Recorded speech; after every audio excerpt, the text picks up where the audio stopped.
Good afternoon. Don Briggs, your mayor. Today is Wednesday, May 13th, 2020.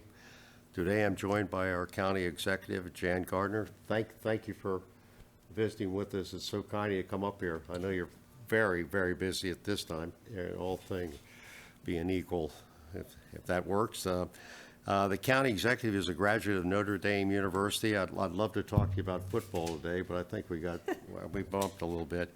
Who majored in finance and economics, earned an MBA from Xavier University in Cincinnati, Ohio, worked in the private sector for a Fortune 500 company, and while serving our county, attended the Rawlings Leadership Program and went through that at the University of Maryland.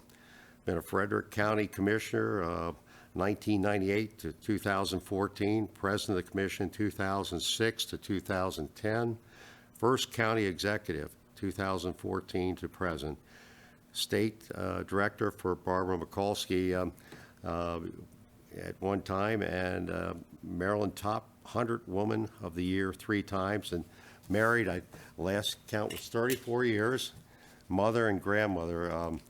I'm going to go over a few little things and then I'll come right back to you, but thank you for joining us. We're really, really excited about this. The town is still operating under a state of emergency amendment as issued by the governor to protect our staff. Our office hours are still Monday through Friday, 9 a.m. to 3 p.m., closed on Fridays. Planning now to reopen Monday, June 1st. Stay at home, face mask in public, social distancing requests are still in place. We are all restless. Our parks are open. Wear a mask and bring your own sanitizers if you or your children use any of the equipment.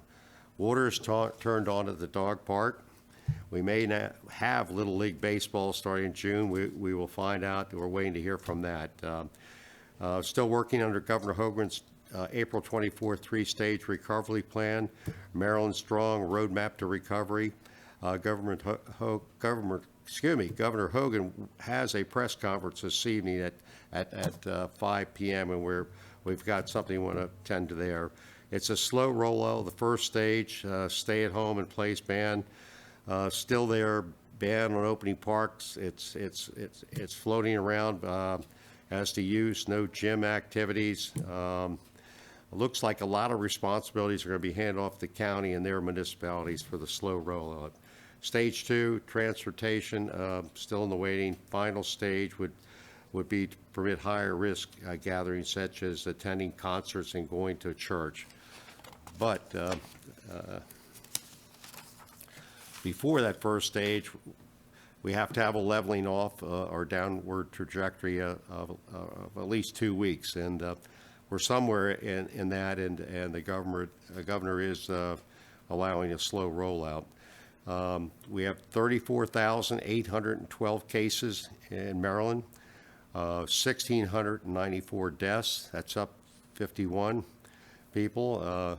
Fortunately, Frederick County, 1,302 cases, 74 deaths. The 21727 zip code, we're at 15 confirmed cases. Same as last week, up from 13 reported first on Saturday, April 25th. Again, Frederick County gives no details on anything related to who and what condition they're in. The town manager and I just got off a teleconference with the county executive this morning with other mayors, and we'll go over that. County Executive Gardner. Here we are. Like in golf, play your lie.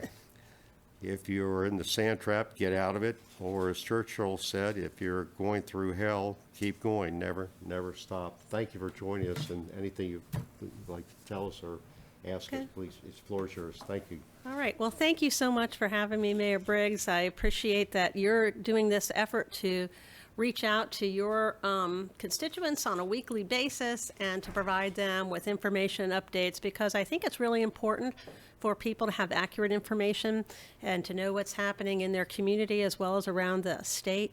We're really in unprecedented times. It's just been a very fluid situation. We make different decisions every day, as you know, and to how we can try to keep our community safe. So we're right now trying to balance the need to keep the public safe and protect public health and to protect our vulnerable populations, as well as to avoid a surge in our hospital, and balance that with, the economic needs that are out there in our community.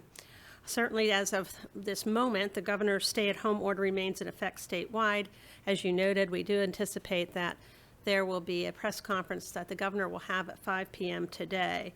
So we expect he's going to announce some easing of restrictions as part of implementing the Phase 1 plan. He announced a couple of them last week with the opening of some outdoor recreational activities.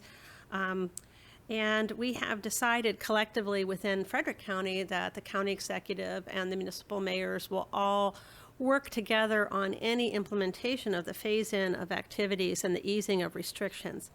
I think it's important to recognize that, the virus is still here.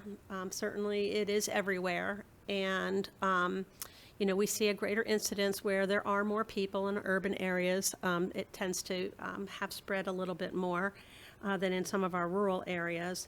And every day I track a lot of data, including data about the use of ICU beds in Frederick County, ventilators, and adult acute beds. So I do have a regular conference call every week with the hospital, and we are certainly in active participation with them in terms of trying to expand testing capacity, which is an important part of reopening our economy, and also things like PPE. So you hear a lot in the news about personal protective equipment, which is the masks and shields and gowns and gloves that our healthcare workers use when they're interacting with people with an infectious disease. And we regularly buy them for our emergency first responders. So we buy them for fire and EMS and our paramedics and some of our other staff as well.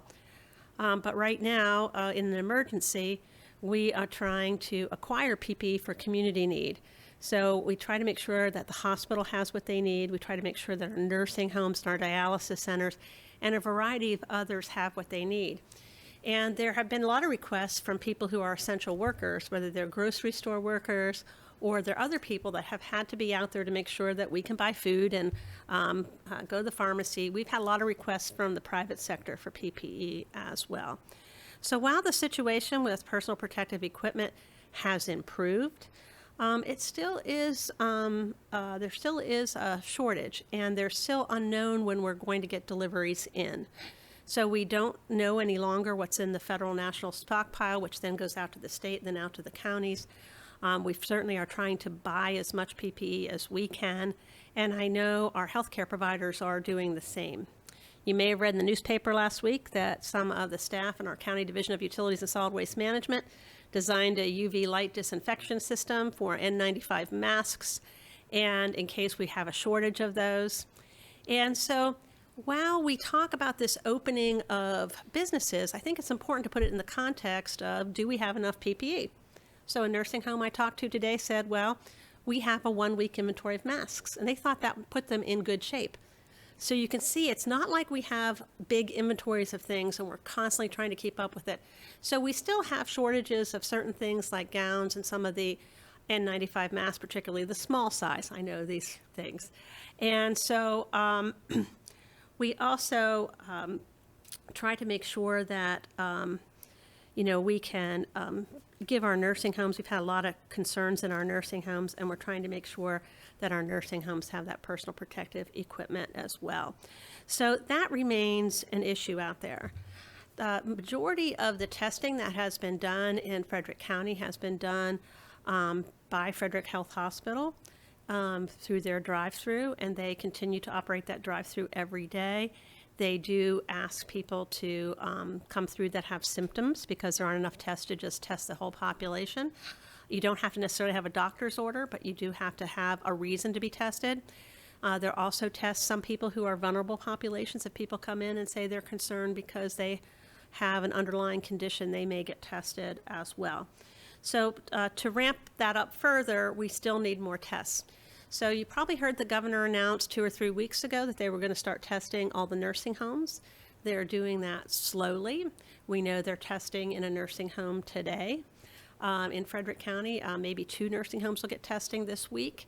And we've already had concerns about the availability of the tests to accomplish that. So we still have work to do. We're trying to do that in a thoughtful manner as possible. And I think it is important that, well, right now our hospital numbers in terms of ICU beds and acute care beds have remained fairly stable. We still do have between 25 and 35 people every day in the hospital with COVID and in a various stage of care. And so our EMS people, I keep track of EMS calls every day. How many calls are for people that are suspected of potentially having COVID, and then we go back and match that with how many of them actually were positive. So we do have people we pick up every day, which can be 1 to 5 people who end up testing positive for COVID, and we're taking them to the hospital. That's been fairly stable for a couple of weeks. So while hospitalizations have been, and the bed usage has been fairly plateaued for a couple of weeks, since we only have one hospital in Frederick County and we have a relative low number of ICU beds compared to, say, urban areas, it doesn't take a whole lot of more cases or severe cases to take up those beds. So we want to make sure that we can provide care to anybody who needs it now into the future, and that our healthcare workers who are out there on the front line have the personal protection equipment that they need so they don't take the virus home to their own families. And, we actually want them to feel valued and supported for the work they do. And if we tell them we're rationing masks or other items, it certainly makes them feel like they're maybe not valued. So we've had 1,321 residents tested positive for COVID in the county, a little bit higher than your number because I think I have more up-to-date numbers. We've had 83 deaths in the county. We have had more positive cases and more deaths in some bigger counties like Howard County. We're actually tracking ahead of them, which, isn't a particularly good thing, but it is what it is. We have done some really unique things in county government. For instance, we have set up a isolation and quarantine center so that if we had healthcare workers or first responders who needed to isolate or quarantine and couldn't do that at home for some reason, we have a place for them to go. We've certainly tried to help some of our nonprofits who are getting a lot of support. Everybody finds it hard to isolate. We all want to get the heck out of our house. We all want to return to some kind of normal life. People want to go out to lunch or dinner or whatever they want to do. And so one of the things that we've seen is a lot more calls to 211, people looking for resources and also people looking for mental health assistance. So the county is going to get about $45 million in CARES funding from the federal government, which is coming through the state. We don't have that money in the bank yet, but I think we will relatively soon. And that money is to prepare for the healthcare response from now to the end of the year, because we do think this is going to be with us until there's a vaccine. And we will spend some of that money on direct healthcare like testing, PPE, and behavioral health. We're going to set up more behavioral health for people in our community because we think that's going to be important. And then we'll also set up some funding for assistance to our municipalities to cover some of your expenses. Just assist our nonprofit human service agencies who have been trying to help people with a variety of needs. Certainly for food, we have been continuing to deliver Meals on Wheels, but we've been using our own employees to do that. So we've had employees from our libraries and from some other areas who are volunteering to do that. And we're also delivering groceries to people, to seniors who need that. And we've done a lot of that in the northern part of the county and in our rural areas. If people feel like they want to connect to senior services, they can do that pretty easily. It's 301-600-1234. And, if you need some services, we are happy to try to help you with that. So government is still operating. We're certainly doing a lot of things differently. I never was a big fan of the idea of teleworking, but I'm teleworking all the time. I have maybe 7 or 8, 9 virtual meetings a day. And I think it's been pretty productive. I've been really surprised by that. But we are now talking about, as the governor comes out with this new phase-in plan, we are going to, again, coordinate with our municipalities so that we can make sure that we're all on the same page and have equal policies throughout the entire county, not just so that we're all not moving in 12 different directions. And we're also looking at, how we may open county government and other services in the future. So part of that is actually evaluating our buildings. So if we want to open the court system, for instance, in June or July, or whenever that is, how do we make that safe for people? How do we do we put up plexiglass barriers like you see maybe in some of the grocery stores? Do we mark pathways and do we make sure people sit 6 apart? And what do we do with all of that? So we're really talking about how we would need to adjust what we do within county government. And I assume you're going to do some of the same things. We have been able to acquire new software, which the county council tested out last night, which will allow people to call in live to a public meeting. And so you can have your public comment live. We have been taking emails and Facebook messages as a way of public comment, and had a phone number people could call to leave public comment, but we haven't been able to take it live. So we're trying to improve that so that we can have more normal meetings and we can get our planning commission, our board of appeals back up.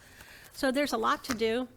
I have many meetings every day. I pretty much for the last 2 months, pretty much talked to the other county executives in the state every day. I'll talk to them again today. And we try to coordinate and move as a block with what we do and to be as consistent as we can across the state, just like we're trying to be consistent within the county. I will say one of the biggest complaints I've had is the fact that we limited some of our services at the landfill, and we had closed our drop-off for yard waste and our pickup for yard waste, and we closed our drop-off recycling and area there and our customer service center there.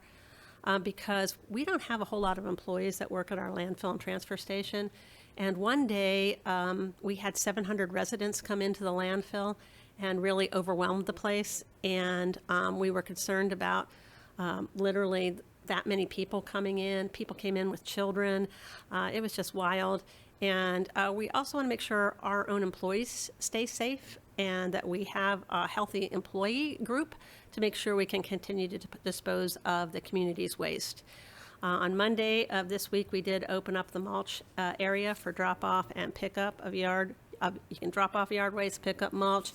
And so we'll see how that goes, and we'll see if we can phase in some more services there, because that has been really the largest area of complaint for public services. Very good. Thank you very much. I had a question on the landfill, and you answered that. And I know we're trying to get a date set for our bulk trash pickup. That I'm working with Troy Schaefer on it. And but our trash pickup person, they don't have the number of people that. So it's trying to equip that and have that done is pretty important. Some good news up here is the Catoctin Banner is going to come out with their June issue. That's very good, and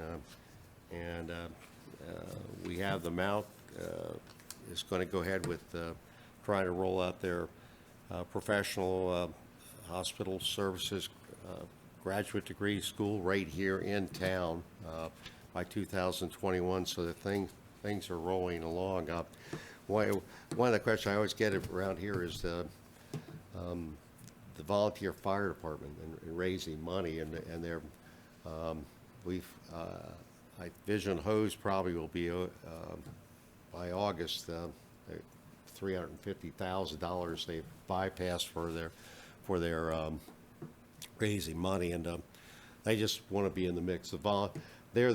They're part of our soul, the Vigilant Hose up here, as you well know, and we really want to take care of them.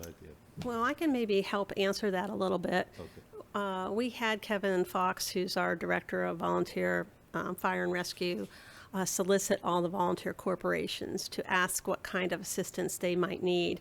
And we did include that in our CARES plan to be approved by the state. We are not allowed to use federal dollars to backfill revenue, but we can use federal dollars to make sure that our volunteer companies can stay solvent and continue to answer calls, because that certainly is an essential service. Right. And the reason they may potentially need that financial assistance is so that they can continue to deliver service. In Frederick County, while we have a very strong career firefighter force, we also have a lot of volunteers that we rely on, and most of the buildings, most of our fire stations, and most of our equipment is actually owned by the volunteer corporations. And so we certainly don't want somebody's ambulance to be repossessed because they can't make the payments anymore because they can't fundraise. So we will be trying to support our volunteer fire and rescue corporations across the county, not just here in Emmitsburg, because we need them to be part of our frontline responding to calls. Well, thank you for asking that question. There are a lot more questions I'd like to ask, but you have a 2:00 meeting, and we're so grateful for you to come up here, and this is addressing the health and welfare of our citizens here. If I may, just for a minute, I'll be right back with you, County Executive. Food bank stock is good. I just checked on that. Catoctin Pregnancy is still open Monday and Friday, 1 to 3, and Tuesday and Thursday, 7 to 8 p.m. And they're located at the food bank on Schoolhouse Lane. Jubilee, well-stocked. Country Kitchen, still preparing meals for children. They must be up over 4,000 meals they've prepared and given out Monday through Friday, 10 to 12 a.m. at the Vision Hose on the square. Food for Kids, weekend bags are available and served every Friday. Frederick County Schools, or look for the yellow bus out at Jubilee, 11:30 to 12:30, with weekend packets. That's Monday through Friday, 11:30 to 12:30. Senior Citizens Center is delivering food. So it's going on all cylinders there. We don't know what's going to happen with the pool. I'm sure it's not going to open up on Memorial Day. We're trying to see if we can bring it in for a landing somewhere in June, but we have no direction on that, and we will follow the government and our county's lead on that. On the census, 2020. We're at 63.3. The county over, and that's up from 51 at this time in 2010, so we've improved there. But the county is at 70.4%. That's the fourth highest rating among all counties. So we've got some work to do. For every person that registers, it's $18,000 over a 10-year period, $1,800 a year. And we've got to remember the federal government doles out $675 billion a year, and we want to make sure that the county and Emmitsburg gets their share.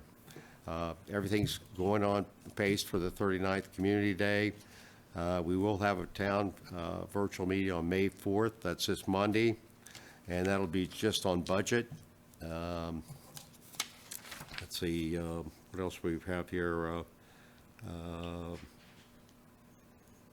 We want to have a farmer's market. That's still coming in a little wobbly for a landing. We don't know, but yard waste site is open May 16th, that's a Saturday, 9 a.m. to noon. Only paper and recyclable bags will be accepted, and that site is located on the other side, east side of 15 on Creamery Road. For all local information, please follow the town website and our call list and our Facebook. There's a lot of information that's flying around, and then we always give way to what the county's doing, and if you, and the state. We're trying to stay in as close as we can to their direction. Thank you for our support of local restaurants and our auto repairs, carryouts, gift certificates, everybody. And please, scams. Scam owners love a situation like this scenario, so be very careful. And everybody on our front lines, grocery stores everywhere, Med One, Dollar General, just thank you very much for everything you do and putting yourself out there. And all our people are nursing and first responders. County Executive Gardner, I want to thank you for coming up. Do you have any final thoughts for us? I do want to read this before I get out of here. Okay. Should I read it first? Sure, go ahead. Okay. We had a telephone conversation with all the mayors with the county executive this morning, and we came up with a plan that we're going to try to work together. We don't want one park over here doing something in the county and Thurmont doing another and Emmitsburg doing another. So we're trying to coordinate this rollout, especially after the 5 p.m. Conference that the mayor has scheduled today. County municipal leaders to respond as a team to reopening plan. Frederick, Maryland. In anticipation of an announcement by Governor Larry Hogan about the additional Phase 1 openings of activities and businesses, Frederick County Executive Jan Gardner and the mayors and burgesses of every municipality in Frederick County have agreed to coordinate how and when to implement any proposed changes to the current stay-at-home order. This includes the cities of Frederick, Brunswick, the towns of Burkittsville, Emmitsburg, Middletown, Mount Airy, Myersville, Newmarket, and Thurmont, Walkersville, and Woodsboro, and the village of Rosemont. The mayors, burgesses, and county executive will need time to evaluate the options and capability to thoughtfully and effectively implement whatever the governor proposes at his 5 p.m. press conference today. There is an agreement that local health data will guide decision-making. The general public and local businesses should be aware that the implementation of any proposed changes will not be immediate. Further details will be announced at a later date as more information is available. And we have a scheduled follow-up meeting Friday morning with That's the correct. county executive. Do you have any proposing comments? No, we really do want to follow the directive of our health experts, our health officer. We also want to make sure we stay in close contact with our hospital so that we avoid exceeding the capacity of the hospital to take care of people. And we want to make sure that whatever we do with reopening our businesses, that we all do the same thing, so it's not confusing that a certain type of business is open in one town but not in another. The virus is still here. It will be here until we have a vaccine. And so I do think it's important for people to recognize, even as some of these additional businesses come online, that people should continue to stay home as much as possible, to telework as much as possible. If you are a senior citizen or anybody with an underlying health condition, and sometimes that can be a respiratory condition, but it can also be something like diabetes. You are at higher risk, and you should probably make sure that you stay home. If you do go out, you should wear your mask or face covering. You should continue to practice social or physical distancing. And these are, again, going to be part of whatever the governor announces. Wearing face coverings is part of why we are able to continue to open certain things. And to use good hygiene. Make sure that you have your hand sanitizer, that you wash your hands frequently, avoid touching your face, and keep your house clean and clean your doorknobs and all the rest of it. So most of us are doing that now actively. We need to continue to do that. It's not ending. And there will also probably continue to be limitations on the size of groups getting together. And I really don't think we're going to see large-scale activities, sporting events, and those kinds of things open again for a long time. So it's really important to note that as part of the governor's roadmap to recovery, that if we open certain things and we see a spike in infection rates and surges at our hospital, that we will then see a step back, a stop sign. Those businesses may have to close again. And so we're trying to avoid the start and stop of opening and closing businesses. So that's why it's very important that this is done carefully and cautiously, and that people try to learn and follow the rules. So I will join the mayor in saying, get out and do your census form. It only takes a couple of minutes. It is how the federal government will allocate money to its communities across the country for the next 10 years, so it's really important to be counted. And that information is always kept confidential. So right here in Emmitsburg, you have a senior center. A lot of the funding that comes in for meals and for Meals on Wheels and things like that, comes from the federal government, and it's based on that census count. So I want to really tell people what it means. And so if we undercount, we will get less money. So we try to make sure we count everyone. So it's important to do. It takes a minute. And we have the 4th highest response so far in the state, and I'm always competitive. So let's try to be first. Once again, thank you very much for myself, the commissioners, the town staff, and the residents of Emmitsburg and northern Frederick County. I want to thank you for joining us today. Thank you very much. I know Thank you for all you do. Thank you, and you're so busy. Thank you, ma'am. Thank you. All right. Stay well.